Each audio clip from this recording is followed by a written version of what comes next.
Vamos conversar com Fred Cascardo, diretor de futebol do América. Fred, muito obrigado pela presença. Agradecer também ao seu assessor pessoal, Benjamin, que entrou em contato conosco para a gente marcar essa entrevista. Já estávamos adiando, né, Fred? Já tinha um tempinho. Mas, Fred, obviamente a gente quer saber muito sobre o futebol do América para o presente. Vem aí a Série B do Campeonato Brasileiro. Mas uma pergunta, Fred, que chamou bastante atenção, situação do América como um todo, foi na passagem de 2024 para 2025. Gerou uma certa apreensão no América em relação ao futuro financeiro do América. Por quê? O torcedor viu o América perder jogadores importantes como o Juninho, estava em reta de contrato final, o Felipe Azevedo, Éder, outros líderes do América, digamos assim. O Marcos Salum chama a imprensa para conceder uma entrevista para falar de um outro projeto de governança do A positivo, do América mais, né, o A mais. Enfim, esse projeto acaba sendo interrompido, o Salum já explicou em determinada oportunidade, o Alencar também, mas a gente queria saber de você, Fred, na palavra do comando alto do futebol, o que é que se deu de tão diferente na transição de 2024 para 2025 em relação a essa redução, ao América ter que apertar os cintos financeiramente para a temporada de 2025. Novamente, obrigado pela presença, Fred. Boa noite, Colombo. Boa noite, Pedro, Seabra, Lélio, Gustavo, um prazer estar com todos vocês. Agradecer o convite. Colombo, foi um desafio muito grande o início da temporada 2025. O clube passou por um momento de adaptação, reestruturação, onde a gente deveria reduzir alguns orçamentos dentro do futebol. O principal deles, a folha, né? A gente reduziu entre 50% e 60%. E foi o desafio no Campeonato Mineiro de fazer esses ajustes, com a saída de alguns atletas, contratações pontuais para o estadual, foram 4, né? E isso foi bem planejado e o CA, o presidente, todos eles sabiam que esse seria o objetivo do Campeonato Mineiro, fazer essas 4 contratações pontuais e ter a oportunidade de ter mais meninos oriundos da base, que na história do América, isso é muito forte, né? Tá no DNA formador, a gente ter no elenco formado por atletas da base. Posso, Pedro? Fica à vontade. Prazer, viu, Cascar, ter você aqui com a gente. Sobre essa formação do elenco que o Colombo destacou, eu queria dar um prosseguimento. Vocês fizeram uma mescla, né? Vamos dizer assim. Tem lá o Ricardo Silva, tem o Lucão, chegou o Bigode, tem o Benítez, que são jogadores mais experientes, mais rodados, e tem uma garotada. Acabou de chegar o Joseph, inclusive, tem muitos meninos que estão aí no grupo e tal. Eu queria que você falasse um pouco sobre essa montagem do elenco, como é que foi feito para além da parte financeira, mas também esse equilíbrio aí que vai ser muito importante para a Série B, a experiência, mas a juventude também, né? Claro, com certeza. Com a definição do nosso treinador, o William Batista, a gente tinha planejado para o Campeonato Mineiro que a gente teria uma espinha dorsal de alguns atletas experientes, sendo o Ricardo Silva, Lucão, que fez uma temporada, chegou na janela do meio do ano passado, o Alê, o Benítez, alguns jogadores que sustentariam esse primeiro semestre. E nós teríamos da base aqueles atletas que já estavam no profissional num processo de adaptação e outros que fizeram a transição estourando a idade e que terminou o Campeonato Mineiro, um deles, o Cauã Diniz, de titular. Após esse Campeonato Mineiro, a gente fez uma avaliação de tudo aquilo que foi apresentado até agora. E a gente pontualmente, novamente, precisava de trazer algumas peças para justamente o equilíbrio da experiência com a juventude, né? Nós fizemos a negociação do Matheus Henrique durante o Campeonato Mineiro e a gente repõe com o Mariano, que é um atleta experiente, vencedor por onde passou e que seria pontualmente naquele momento um atleta importante para o processo de transição dos atletas mais novos. E agora a chegada do William, outros atletas que também vão sustentar essa experiência durante a competição da Série B. Lélio, Gustavo. Valeu. Um abraço pro Fred Cascardo, prazer tê-lo conosco. Para uma pergunta sobre justamente essa formação do elenco e com o DNA formador. O lado financeiro, a gente sabe, foi o que mais pesou para isso. Pela avaliação até aqui na temporada, como que o América enxerga esses jovens jogadores que também foram puxados da base ou trazidos de outros clubes até aqui com a camisa do Coelhão, Fred? Olha, Lélio, a gente tem uma avaliação muito positiva. Você termina o Campeonato Mineiro, o Cauã Diniz recuperando tendo uma posição de titularidade nos 4 clássicos, né? Os 2 da semifinal, os 2 da final, mantendo o nível de competitividade, qualidade técnica, entendimento do jogo, outros atletas pontuais que participaram. O Iago no segundo jogo foi titular contra o Atlético. Então a gente acredita que esses meninos já da base tiveram um processo de competitividade, de lastro de treinamento, onde eles poderiam sustentar esse Campeonato Mineiro. É claro que a gente não pode comparar o Campeonato Mineiro à competição da Série B. Então, por isso, a chegada de atletas mais pontuais e experientes para dar um pouco mais de casca, de vivência para esses atletas. Então, o Mariano, o William, juntamente com os que aqui já estavam, dá esse abraço com os meninos e fazer uma grande competição que começa agora sábado. Tem alguma forma, Fred, mais uma vez agradecendo sua presença aqui, de conquistar um pouco mais de paciência da torcida com jogadores da base na sua avaliação? Olha, Pedro, eu não posso reclamar da torcida americana. Ela abraça mesmo os meninos formados no clube.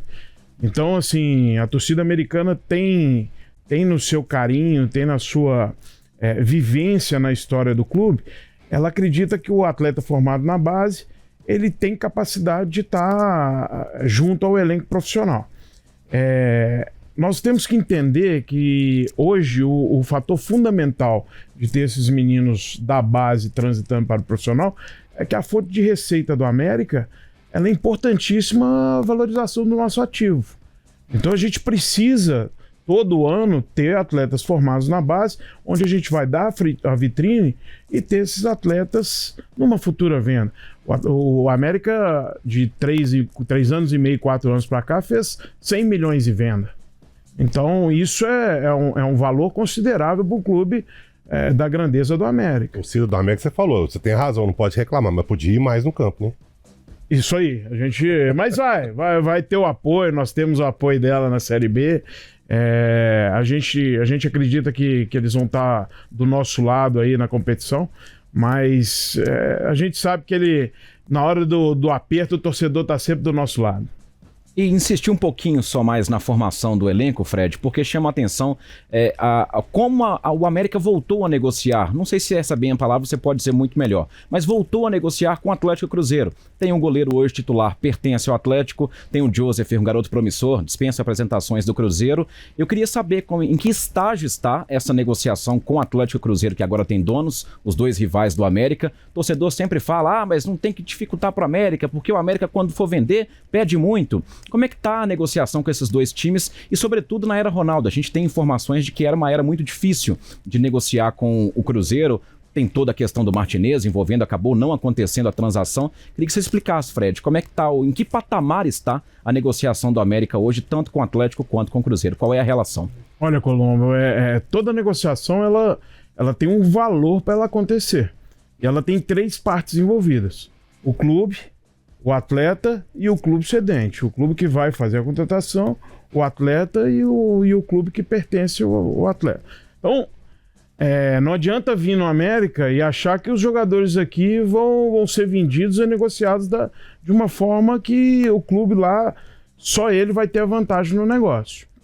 Foi onde aconteceu na negociação do EMA. Com o Atlético e com o Cruzeiro... EMA que você fala é o Emanuel Martins. A gente chamava ele de EMA. O Emanuel Martins. Com o Atlético e Cruzeiro, para fazer a negociação do Matheus Mendes, a gente chegou num número e nas condições que o Atlético definiu para fazer a negociação. Por exemplo, o valor da multa de 750 mil. Era uma multa condição para fazer o negócio.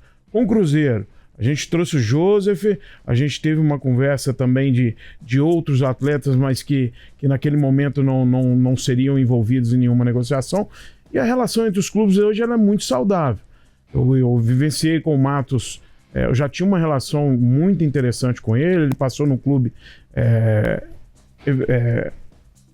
ano passado, junto comigo, a relação ficou mais intensa ainda, e com os dirigentes do Atlético também, o Vitor, o Paulo Brax, a gente tem uma relação muito interessante. E os presidentes hoje, o Alencar é amigo pessoal do Pedrinho e do Sérgio Coelho, então isso facilita a relação entre os clubes. Existe alguma garantia do Atlético pro América em relação ao Matheus Mendes? Tipo, ele vai permanecer até o final da Série B, ou se vier a proposta tem que sair? Como é que é isso? Nós temos uma cláusula que, se o Atlético receber, a gente tem a preferência da permanência do Matheus Mendes.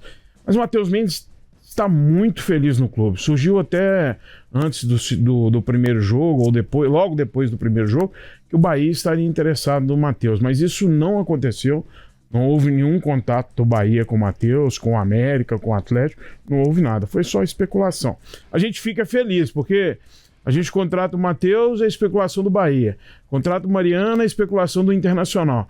Então é um sinal que o América foi bem no mercado, né? Eu queria fazer mais uma, Cascato. O Marcos Salum é um cara histórico no América, claro. E hoje ele tá licenciado, tá mexendo mais com a SAF, né? Tá procurando investidor e tal. Como é que tá a relação dele com o futebol do América hoje, ou se ela não existe? Ele deixou bem claro que no final do ano, que agora ele tá focado no grupo de investidor. E foi uma pessoa fundamental para tudo aquilo que foi desenvolvido no América e o que eu aprendi. Eu tenho uma gratidão muito grande pelo que ele fez na minha carreira. Foi ele que me oportunizou. Ele está fora do futebol, mas falar que o Fred não liga para ele um dia ou outro para a gente trocar uma ideia, isso faz parte do futebol. O diretor do clube, que ele é o dirigente da SAF, que está buscando um investidor, não pode ligar para ele e trocar uma ideia. Todos os presidentes do Brasil ligam pro Salum todos os dias para perguntar sobre treinador, sobre jogador, sobre... O diretor hoje do clube tem o direito de bater um papo com ele, tomar um café com ele. Então isso faz parte da bola. Não só com ele, com o Alencar, com o grupo, com o conselho administrativo. A gente troca ideia todo dia sobre futebol. Ô Fred, eu tenho uma curiosidade para fazer e uma pergunta. Bom, a curiosidade é se aquela grana da final do Campeonato Mineiro deu um fôlego aí pro América realmente. E a pergunta é sobre o William Batista. Como que vocês... mais uma vez o América, aliás, como você utilizou a palavra, né, que era até do Celso Roth, oportunizou mais um jovem treinador. Né? Só para lembrar, ano passado foi o Cauã e agora é o William que inicia a temporada. Qual a sua avaliação sobre ele, Fred? Ô Lélio, eu sou suspeito de falar com o William, que eu trabalhei com ele 2 anos intensos na base, sabe? Então essa escolha não foi dentro de um globo de bingo, roda a bolinha, ela cai e é o William, não foi. A gente sabe da capacidade do William. Ele foi muito importante no processo de formação desses atletas que aqui estão, e alguns já foram até negociados. A gente vê o América mantendo o estilo de jogo que teve sucesso nas temporadas de classificação para Libertadores, Sul-Americana, manutenção na Série A, um time agressivo, um time que busca o gol sempre. Então a gente acredita que o William vem fazendo um bom trabalho, né? Desenvolvendo cada dia mais os atletas. E agora começa uma competição que ele vai ter mais uma oportunidade de desenvolver o seu trabalho e mostrar o seu trabalho. E é justamente sobre essa competição, vai lá, Lélio. E a grana da segunda partida? Valeu a pena realmente jogar no Mineirão, Fred? Ô Lélio, o custo do Mineirão é muito alto, né? A gente teve um custo de 50% para jogar no Mineirão. Então a gente... tá aí, acho que teve os números, a gente teve uma arrecadação de R$1.900.000 de reais. Valeu a pena, então? Valeu a pena. Para aquele jogo, valeu a pena, sim. E é justamente sobre a Série B, você falava, Cascardo, a pergunta para a gente finalizar. Na semana passada, o nosso coordenador de esportes, Frederico Jota, ele atiçou toda a redação aqui porque ele pediu para a gente palpitar sobre a Série A do Campeonato Brasileiro. Mas eu queria um palpite barra análise do diretor de futebol do América sobre justamente a Série B do Campeonato Brasileiro. A gente sabe, tinha um elenco mais maduro no ano passado, já falei aqui das peças que saíram. Esse ano aposta na juventude. Não tem, digamos, nenhum dos 12 bichos papões assim na Série B do Campeonato Brasileiro.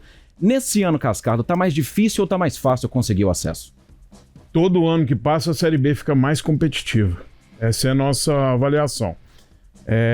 Os investimentos... Sem os chamados papões? Creio que sim, Cé.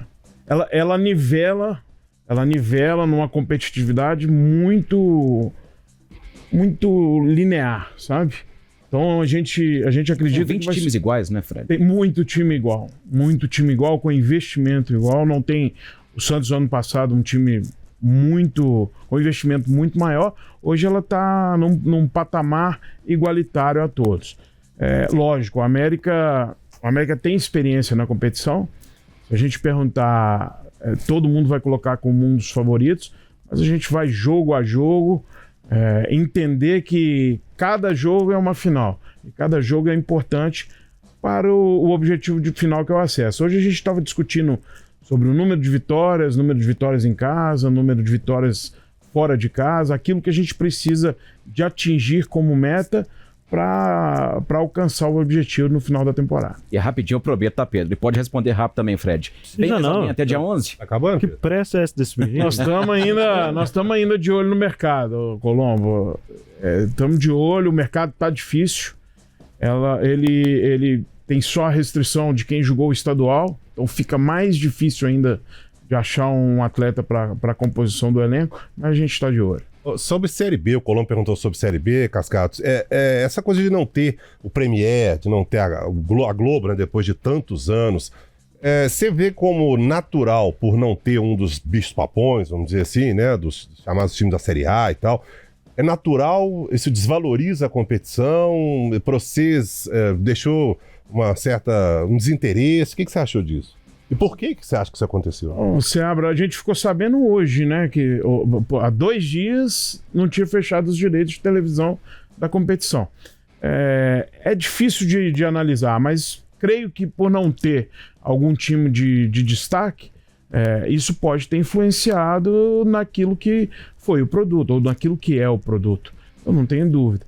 Então, mas a gente acredita que a competição, ela tendo bons jogos, bons gramados, bons elencos, ela vai valorizar cada vez mais. Ô Fred, me fala do Benítez. O que o América tá tentando fazer? Se tem algum processo diferente daquele que foi feito de 2023 para o ano passado, nos tratamentos, para que a gente possa vê-lo mais vezes em campo na Série B? Benítez, assim como todos os atletas, ele tem todo o protocolo a cumprir dentro do clube.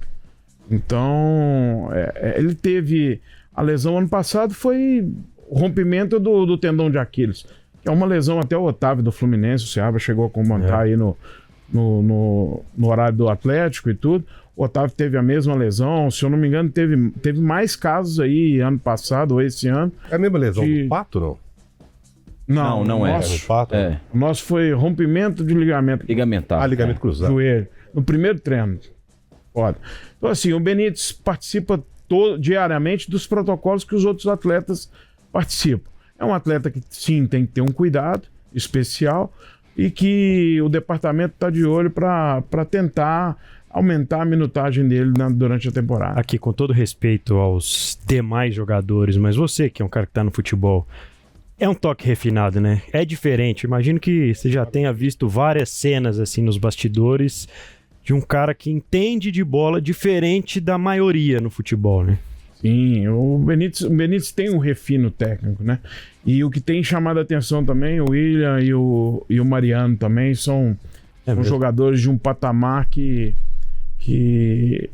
por onde eles passaram, né, foram vencedores, e não à toa, pela sua qualidade técnica, inteligência de jogo. São jogadores que deram uma elevada no elenco, não tenho dúvida disso. Ô, Casca, dá tempo? Claro, vamos lá. O América o América tem lá no Independência um tapete A gente chegou até a falar aqui várias vezes, né? Melhor gramado de Minas. Que era o melhor, de Minas eu não sei, mas de Belo Horizonte, durante um determinado De ponto, Minas é disparado. Obrigado, Lélio. é bem provável que sim, viu, Lélio? Mas de Belo Horizonte, com certeza, durante um determinado tempo, foi, sem dúvida nenhuma, um tapete. O América tá de olho, tá cobrando da CBF, porque vai jogar pelo Brasil afora aí, e a gente não sabe aí a condição dos gramados que o América vai pegar. Vamos julgar. A primeira fase da Copa do Brasil já foi ruim, né? A gente pega campo ruim, a gente pega logística ruim, e a logística da Série B, ela não é de padrão Série A, é um fator também difícil na competição. Os gramados, a gente vai enfrentar gramados que não vão ter as condições ideais para o jogo. Então a América saber, dentro daquilo que o gramado oferecer, adaptar o jogo. Isso aí é fundamental. Mas existe essa cobrança na CBF? Existe. Existe dos clubes, existe a conversa dos clubes para uma padronização dos gramados. Dos campos que a gente conhece, Couto Pereira é bom, a Serrinha do Goiás tem um Muito gramado bom. Lá no Mangueirão né? também?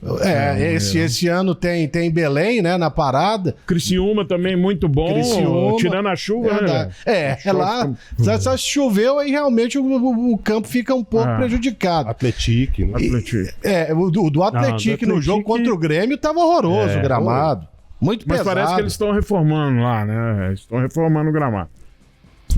Então, eu, por exemplo, eu tenho uma expectativa de ver o América de novo lutando aí na cabeça para subir. Agora, como você disse, né, tem outros adversários. Eu até discordo do Seabra, do próprio Pedro Abílio, porque tem o Atlético Paranaense. Ele tá no outro patamar hoje do futebol brasileiro. Pelo que você estudou aí, investimento. Bem que o Petralha não é muito de fazer loucura, né? A verdade é essa. Mas Atlético Paranaense, Curitiba, Goiás, Novo Horizontino tem batido na trave. O América, ano passado, acabou dando mole e não voltou. Você acha que a disputa vai estar por aí ou a gente pode colocar mais alguém aí, Fred? Acredito que é por aí, Lélio. E tem os times também do Pará, o Paysandu, o Remo, lá é difícil de jogar. Terceiro O fator confronto, né? casa é fundamental. Né? O Paysandu, quando joga no Mangueirão, é um jogo. Quando joga na Curuzu, fica um jogo. Nós sofremos lá no ano passado. Então são times que podem usar de estratégias de jogar no seu campo para ganhar, para pontuar o máximo que puder na sua casa. Então é uma competição difícil. O Operário é campeão paranaense. É verdade. Com Elias, né? Inclusive. O Elias está fazendo. Um abraço para Elias e parabéns para ele. Um atleta também exemplar que passou por aqui.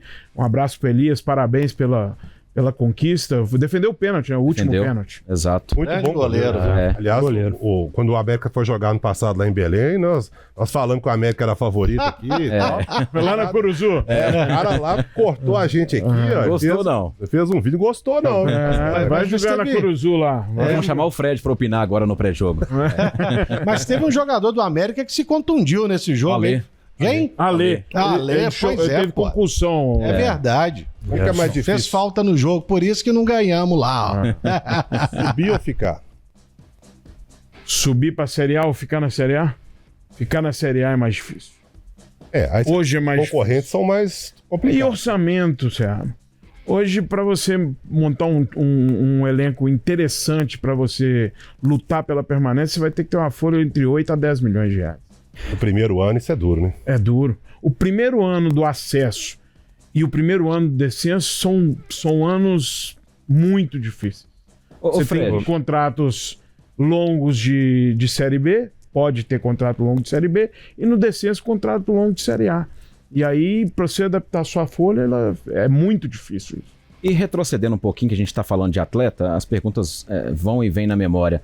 Eu conversava em off com o nosso Pedro Abílio e falava, tem que trazer o Fred aqui porque é um cara legal, vai falar com a gente sobre a base, vai falar da história, da trajetória que ele teve no América, mas o outro lado também, como é que é a aproximação para contratar um atleta do patamar do William Bigode? Tem que chegar diferente, tem que conversar com um empresário diferente, o projeto tem que fazer um PowerPoint mais bonitinho do que o outro, como é que é para se aproximar do Bigode assim, ô Cascado? Faz um bastidores para nós. Ele foi muito receptivo. O Bigode foi muito receptivo. Quando houve o interesse, o empresário, ele fez questão de falar para o empresário para fazer uma ligação, uma call, eu, o William e ele, para ele entender o projeto. Então foi muito simples. Uma ligação entre vocês. Entre nós. Uma ligação de celular entre nós. Ele no pós-treino lá no Santos ainda, ele quis entender as nossas ideias, aquilo que o América tinha de objetivo para a temporada, como o William Batista esperava que ele pudesse jogar no elenco, na formação que ele acreditava. Ele foi muito tranquilo. O Mariano, a negociação demorou 20 minutos. Então, vai do atleta, vai daquilo que o atleta acredita no clube. Quando ele vê o trabalho do América, ele acredita que ali vai ser interessante para a carreira dele. Mesmo no momento... o William sai do Santos para vir para o América, mas ele entendeu que o América, nesse momento, é importante para a carreira dele. Ele veio para vencer.